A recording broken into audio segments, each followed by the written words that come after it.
Hi, welcome to the Twin Spires Thanksgiving Week Spotlight. I'm Vance Hanson, joined by James Scully. And James, a royal feast for American racing fans this week. Lots of great racing action across the country. I'll touch on some of the highlights later in this broadcast, but our feature this week is the Clark Stakes, $600,000, older horses at 1 1/8 at Churchill on Friday.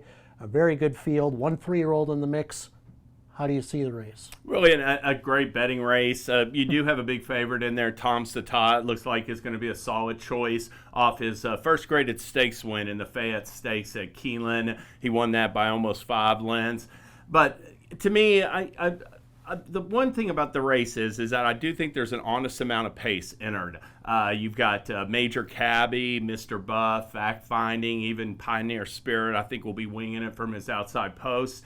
And I like Seeking the Soul. I think Seeking the Soul epitomizes horse for the course. All of his stakes wins have come at Churchill Downs. And I'll just point out a couple quick examples. Mia Mischief, filly, could not win a stake race at Belmont, Saratoga, or Keeneland. I watched her in June beat Covfefe at Churchill Downs. She was a length better there. And even Mr. Misunderstood on turf was winless this year, coming off a defeat at Remington Park and won graded stakes 2 weekends ago. Some horses just run a lot better under the Twin Spires. Seeking the Soul is one of those. He earned a 104 speed rating win in the Stephen Foster this summer. He earned a 104 speed rating win in the 2017 Clark. Both of those numbers, both performances and both numbers are good enough to win the race in my estimation, and I think he's going to be rolling late. Well, I agree with you on most of those points. Definitely there's a lot of pace in this race. Definitely Seeking the Soul likes this track, but Tom's d'Etat likes this track too, of course. I think he's going to be sitting in a prime position just off of the pace as he did in the Fayette, and I like the fact that Joel Rosario is back aboard. I think that jockey has got this horse figured out. They're 2 for 2 together, and despite the short price, I think Tom's d'Etat is definitely the horse to beat based on his present form. As far as wagers, I'm going to put $10 to win on Tom's d'Etat, despite the fact that it looks like he's going to be the morning line favorite. And for my exactas, I kind of like draft pick the California Invader, who ran second in the Pacific Classic. Didn't run very well in the Awesome again at Santa Anita next up, but that was a tricky track. Not a lot of horses were handling that the first week of the Santa Anita Fall Meet. I'm going to give him a pass for that particular effort. And also I like the 3-year-old Owendale, who I also don't think probably didn't handle the Santa Anita Strip that well in the Breeders' Cup Classic.